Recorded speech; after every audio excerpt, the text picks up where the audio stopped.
Hey guys, it's Olivie Blake, and this is me not writing. Okay, well, my dog is not in the mood to be social, so I guess it's just gonna be, us. One of the questions I got this week was, hey Olivie, are you alright? And the answer to that question is, not really. Yeah, Mr. Blake got into a mountain bike accident this weekend, and that was a little bit stressful. So he's fine, he just had stitches on his face. Very valuable real estate, but he'll be okay. I'll like him anyway. With my whole not sleeping thing, I guess I could have mentioned that in terms of bipolar, that's a little bit of hypomania. If I were still seeing a psychiatrist, they probably would have prescribed something to bring me back down again, which I never liked to do when I was on pills, because the coming back down is like the worst part. Technically, with bipolar, mania and hypomania are more dangerous to your brain, which is why most psychiatrists are, I shouldn't say more willing, but more actively treat mania, because it like destroys brain cells. But of course, as a person with bipolar, the depression feels much worse. The down periods just feel way, way worse than the ups, for probably obvious reasons. So I'm in a down. Which means a lot of curling up in bed and not wanting to do anything and not feeling like much of anything at all. I definitely regress to a bit of a childhood state. The thing about my childhood well, the thing about me is that existing with me is a little bit like existing with a very stern taskmaster. So sometimes it can be really hard when I feel like I need to accomplish things, but I'm not actually capable of accomplishing very much. So I talk a lot of times about reducing your expectations for yourself, because that's something that I struggle with a lot. My therapist actually asked me, what did I used to do when I was sick? When I was a kid and I was sick, what would my mom say? And my mom would always leave it up to me. And so, I would tell her my symptoms and she would say, okay, do you want to go to school or not? So, as you can probably guess, I never missed a day of school. Not wise. You should not go to school when you're sick, just for the sake of the other kids, some of whom are apparently not vaccinated. So anyway, we won't get into that. The point is, it can be, and I forgot my coffee. It's sitting on the desk over there, so we're not going to drink anything. So to the question, am I all right? I'm not peak me. But the thing that I've learned about being bipolar is that everything passes. Literally everything passes. We are very adaptable as humans. I think the number one thing you can say about humans is that they can adapt to anything. So I will adapt to this, and then it will pass, and I will adapt to something else. Thank you for asking, for thinking of me, because sometimes it can feel very lonely. Sometimes it can feel very isolated. I can also really focus in on my failures, which have felt very prominent recently. I feel underaccomplished and underqualified to do the things I want to do, and like I've spent years working on something that I don't know. I don't know. Am I all right? No, but it'll pass. Okay, so we do have one thing to talk about in terms of writing, which is, I just opened up my notes to the Advent prompts. I do have like well over 50 at this point, so some are definitely not going to get written. The ones that I don't end up writing are going to be the ones that I couldn't possibly write in 1,000 words, basically. I'm excited about it. There's a few that I'll probably get started writing this week. So, hi Olivie, I was rereading the ever amazing Commoner's Guide. Thank you. That is definitely one of my... the further I get from it, the more it seems like a massive accomplishment because I don't know how I did it. Anyway, as a quietly whispering, aspiring writer, I was wondering how you managed to write such engaging dialogue between the friends. I oftentimes find that I want to do so, but fail at stopping from sounding too pretentious that it becomes unnatural. So, yeah, definitely the most important thing about dialogue is that it is natural. So I think that you probably go in thinking about your favorite authors or your favorite, TV shows or whatever, and you want to create dialogue that's just as witty as the stuff that you've read, or, the things that make you fall in love with characters can often be dialogue, which puts a lot of pressure on dialogue as the thing that you're writing. But as with all writing, I'm going to make a really weird, I'm just going to go for it. So I was recently talking to someone about how my arms have been looking bulky lately, and I was like, well, I need to do more cardio. so that my arms don't look so bulky. And the person I was talking to was like, what? Because in order, you can't spot treat things on your body. If you want to lose weight, lose fat, lose bloat, you do it all over, and then it will show in the individual's places. And the reason I'm making this comparison is because when you're improving with writing, you don't just necessarily spot treat your dialogue, you just write. You don't have to whisper, you're an aspiring writer, and that's great, and I'm really proud of you. And that means you just have to start and you have to try. So it might not come out the way you want it to at first. It might not feel like the best dialogue you've ever read, but you might remember the Commoner's Guide was my, 14th, like beyond novel length fan fiction. That I wrote Commoner's Guide after 3 years of writing nonstop every day. You don't just jump in and create something amazing. You don't just suddenly have thinner arms. You have to work everything all over. Your dialogue may not feel like you want it to quite yet, but it will get there. The most important thing with writing dialogue, though, and now we're transitioning into how do you actually work dialogue specifically, the main thing is it does need to feel natural. You don't want to feel pretentious. And that means sounding like yourself. At first, all of your characters are probably going to sound like some version of you, and that's fine. They should sound like, you're referring specifically to Commoner's Guide, which is friends talking to each other. So if at first your characters sound like your friends or people you know, that's perfectly fine. You want them to sound real. So the number one thing I say for dialogue is say it out loud, and if you can act it out, that's your best case scenario. If you can act it out in character, that's even better. A lot of times I do this silently, or like I mouth it to myself, or I make the character's expressions while I'm doing it. And it's just better that way, almost as if you're writing it as a play, and with the intention of it being read aloud. I think the number one mistake that I see with pretentious or not quite solid dialogue is that it's cumbersome. There's like too many words. And it's not how a person would really talk. So if you say those things out loud, you'll end up naturally slicing away at words that people don't usually say, or it's not, I don't mean words as in vocabulary, I mean words as in like just too many words. I think that's a thing that often happens, is people kind of want to create this witty sound, and it ends up being something that a person would never just say as a string of sentences. I'm becoming repetitive. Just read your dialogue out loud. At first, you'll probably need to read all your dialogue out loud, and then after a while, you'll have an easier time envisioning the dialogue, and you won't have to do that. I don't speak my dialogue out loud as much as I used to when I first started writing. I would speak almost every scene out loud just to make sure it felt right, and now I have a little bit more of an idea how those things fit together. So just remember that every time you write something, you're building on the thing you wrote before. I just read a really great book. This is another thing I do when I'm depressed. I read a lot. And so I just read The Dutch House by Ann Patchett. She wrote this thing about chemistry. So the way you learn chemistry is you can't just jump into one unit, right? You have to understand Unit 1 in order to understand Unit 2. And you have to know Unit 2 thoroughly in order to move on to Unit 3, so on and so forth. With writing, it's that same building. You have to lay your foundation, and you improve every time. So every time you learn how to do something better and do something new, you're building on something that you started with. So even if what you start with doesn't feel like where you want to be, it will get there. Okay, so the next question. Hi, Olivie, how was your Halloween? My Halloween was good. I watched Steel Magnolias and I sobbed, as I always do. It made me really want to write.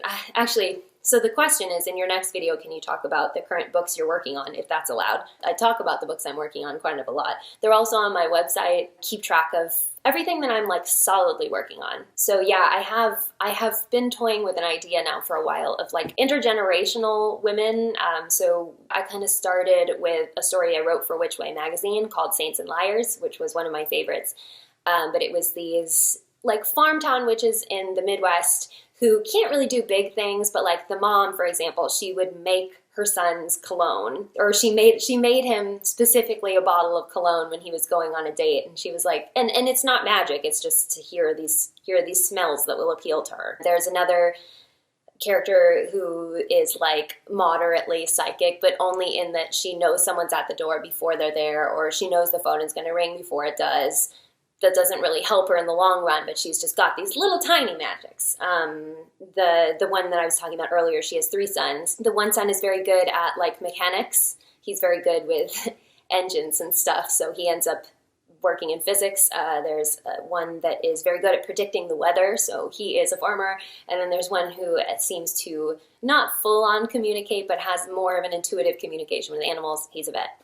So yeah, I always wanted to write a story that was about the grandmother who's like the matriarch, the various mothers, and then their daughters. So Steel Magnolias makes me really want to write that. I talked about this for way longer than I intended to, but it's kind of an idea that I've been floating around. I've also been kind of toying with the idea of writing a contemporary rom-com, something that's a little bit more like Commoner's Guide, except to focus on just one pairing. But I haven't figured out what like trope I want to play with yet, so that's kind of up in the air for now. I am writing a teen, so a YA contemporary romance, which is fun for me also. I'm writing that with someone else. But okay, so the main things I'm working on right now, I'm writing The Magician's Assistant for Which Way magazine. The magazine is monthly, so there is a piece by me in every issue. So this month I'm working on The Magician's Assistant, which is set in the Georgian era. I've brought this up before. I thought about reading a section of this to you, but I figured I should actually read a little bit of the Atlas 6 because I am wrapping that draft up this month. It will probably be available for pre-order at the end of December, and then I believe it will come out on my birthday, January 31st. So I like to come out with a book on my birthday. I like to share my birthday with books because my own birth feels not worth making a fuss about. That seemed really dismal, but it's just easier for me to be excited about something I've created versus me being created. So now I'm just going to read you a little bit of the Atlas 6. I have a lot of other projects going on, but it's kind of hard to talk about things that I don't know yet what's going to happen with them. Boys Will Be Boys just wrapped this week in terms of the writing process. I'm submitting my final draft, which is not very different from the second or third drafts. So that's my short film. I did write a TV pilot, and I'm also thinking about, someone suggested to me that I adapt something genre, and they were like, it would be a good idea for you to adapt one of your books into a TV show format. So I am going to maybe adapt Masters of Death. What We Do in the Shadows reminds me a little bit of what a Masters of Death TV show could look like. So there's that. But yeah, so Atlas 6 is going to be the next release after La Petite More came out on Halloween. I'm pointing to the book, which you can't see. And so the next one, which the pre-order will be available in December, is the Atlas 6. So here is a section from Part 3, Battle. There was a word for Callum, though it was not the right word. He was considered a type of illusionist called a manipulator, which was often applied to physical specialties. People who could warp things, make them into something else. Water could be convinced to be wine in the right hands, or at least made to look and taste like it.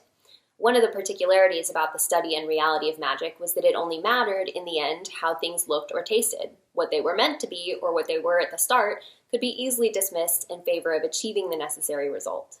In Callum's case, his work was possibly best defined as a specific type of empath. It was unsurprising, really, that he was magically misdiagnosed. Empathy was a far more common magical manifestation in women, and when it appeared, it was usually cultivated in a very delicate maternal way. There were a number of female Medians, which is the word for university-educated magicians, who were able to tap into the emotions of others. More often than not, they became marvelous humanitarians, lauded for their contributions to therapy and healing. It was a very female thing to be both magical and saintly. Philanthropy could be worn like jewelry or cosmetics, glittering from the effervescence of their pores. When the same skill set could be found in men, it was usually too diluted to be classified as magical. Sorry, my dog's snoring. More often, it was considered an isolated personality trait. In the case of persuasion, a trait with the potential to achieve Median-level ability, labeled perhaps charisma by the non-magical, it would often be put aside in favor of the usual method of going about things. Attendance at some famous mortal university, like Oxford or Harvard, for example, and then a prosperous mortal career from there. Occasionally, these men went on to become CEOs, lawyers, politicians. Sometimes they became tyrants, megalomaniacs, or dictators, in which case it was probably best their talents went unrealized. Naturally, there is an exception to every rule, which in this case was Callum. He was saved from any sort of global misbehavior, or rather, the world was saved, largely by his lack of ambition, which, paired with his love of finer things, meant that he had never aspired to world domination or even anything close. Always dangerous, the pairing of hunger with any skill of manipulation. It is an essential law of human behavior that when given the tools to do so, those born at the bottom will always claw their way to the top. Those born at the top, i.e. Callum, are usually less inclined to upend things as they are. When the setting is already gilded and ornate, what would be the point of changing anything? Callum came from money, which meant that he had already seen wealth in a number of its natural forms: royal, aristocratic, capitalist, corrupt. The list went on into perpetuity. This form, the Alexandrian variety, was technically academic, though academic wealth was almost always one of the aforementioned forms, if not some combination of all of them. There was a reason knowledge was reserved for the elite, a self-perpetuating cycle, really, though Callum could not be compelled to question it much. After all, he had done nothing but benefit from the inherent classism of higher education. As with most things from which Callum had profited, he questioned very little. The same could not be said for the others, who had all returned, unsurprisingly, to accept their invitation. The American, Libby Rhodes, was most memorable by how often and irritatingly she spoke, and naturally, she had been the first to ask a stupid question. "We are in Alexandria, aren't we?" she asked, her brow furrowing beneath a rather unalluring fringe. If it were up to Callum, he'd have given her a different haircut entirely, something short and cropped, preferably so she'd leave the tips of her hair alone. I can't say anything looks particularly Alexandrian. It certainly did not. The interior of wherever they were, which was presumably some untraceable location, looked very much like the inside of a London mansion, surrounded by what was surely an English garden as well. Despite the Nova's residency in Cape Town, Callum's family had been invited more than once to pay a visit to the British royal family. The Novas were very good friends of the Greek royals, hence Callum's very comfortable study at the Hellenistic University in Athens.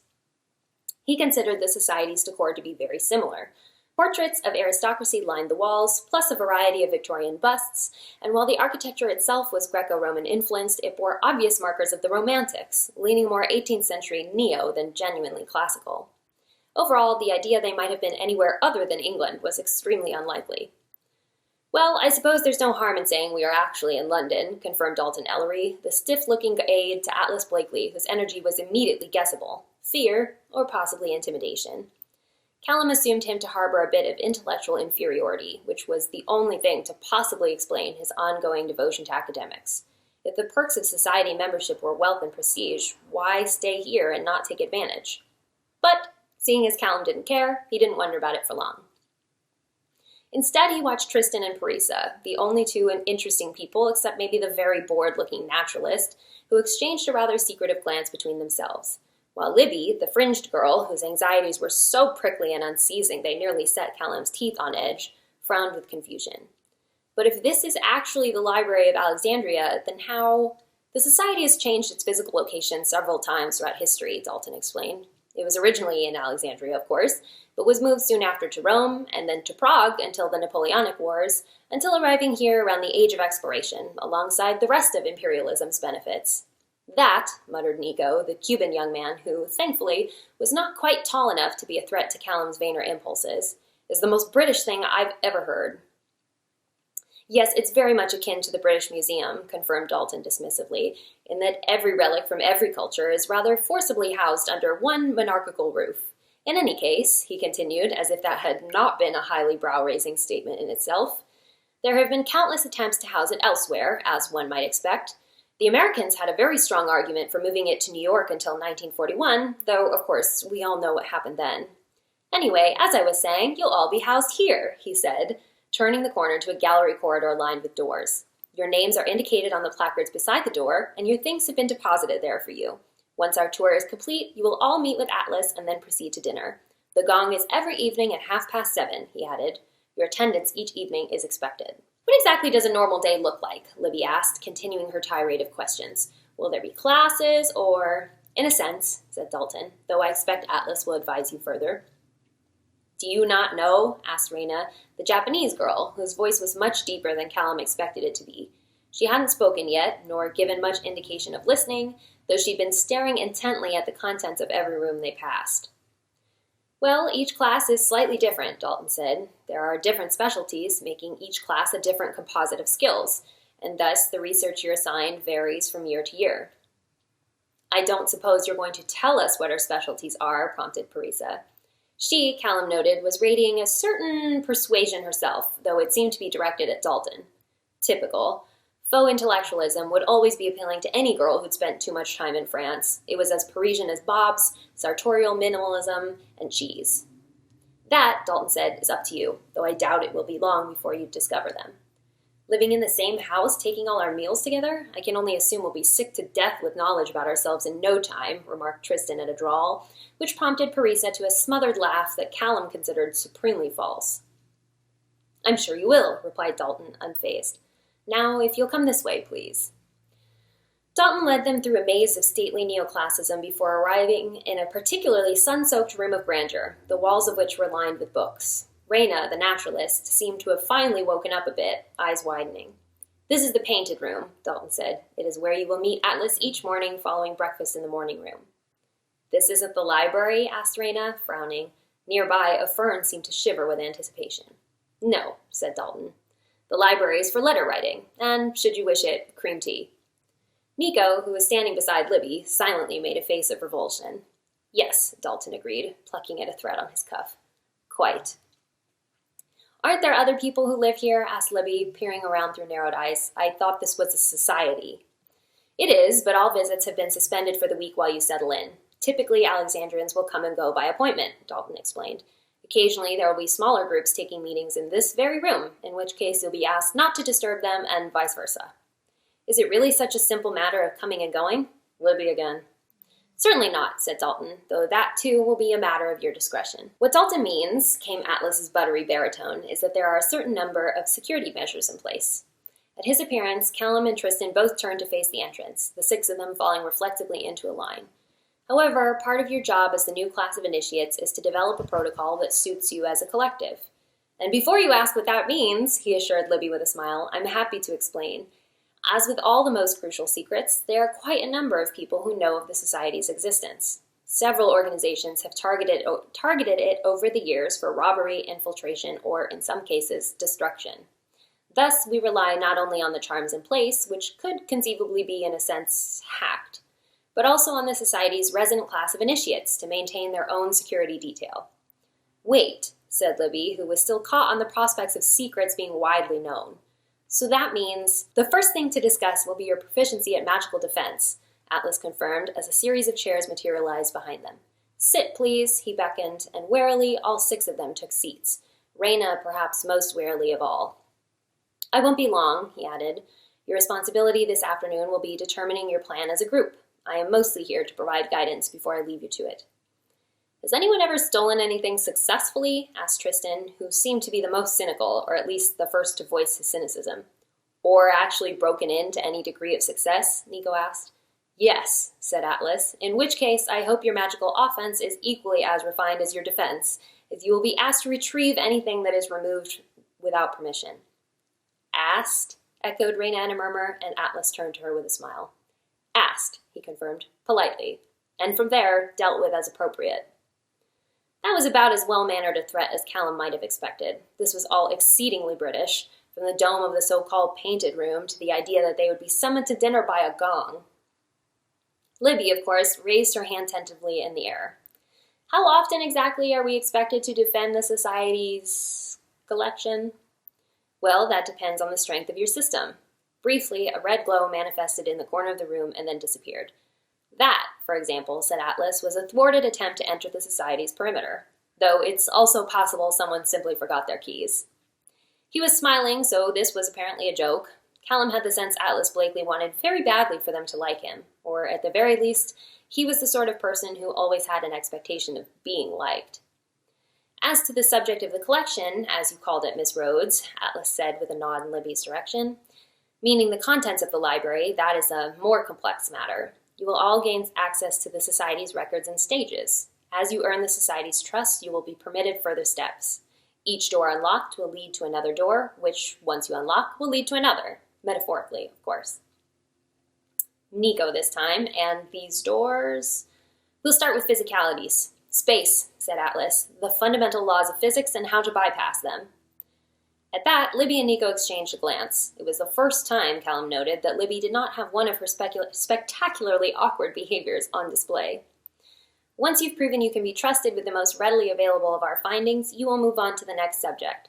The 5 initiates will move even further, of course, in their second year. From there, things become much more specialized. Dalton, for example, said Atlas, with a reference over his shoulder to where Dalton had all but blended into the wallpaper, works in such a narrow field of expertise that only he is permitted to access those materials at present. Not even you? Asked Reyna, surprising them once again with her voice. Not even me, Atlas confirmed. We do not, as a society, believe it is necessary for one man to know everything. We don't consider it particularly possible either, and certainly not very safe. Why not? Libby again. Because the problem with knowledge, Miss Rhodes, is its inexhaustible craving. The more of it you have, the less you feel you know, said Atlas. Thus, men often go mad in search of it. And how do the women take it? Prompted Parisa. Atlas gave her a curt half-smile. Most know better than to seek it, he said, which sounded, to Callum, like a warning.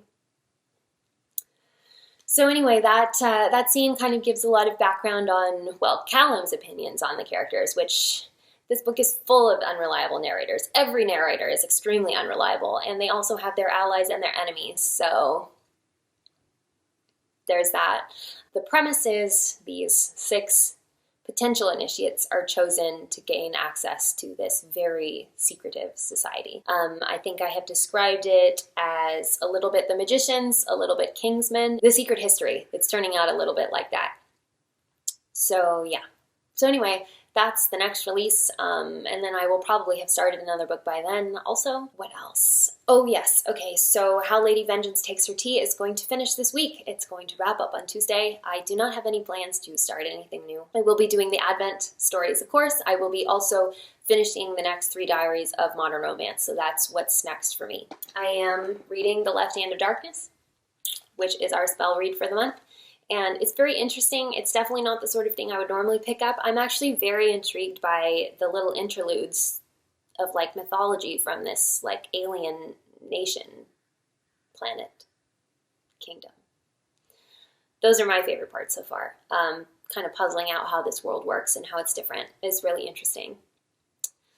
Which is weird, because normally I don't like things that read like nonfiction, but anyway, this has been me, Olivie Blake, not writing.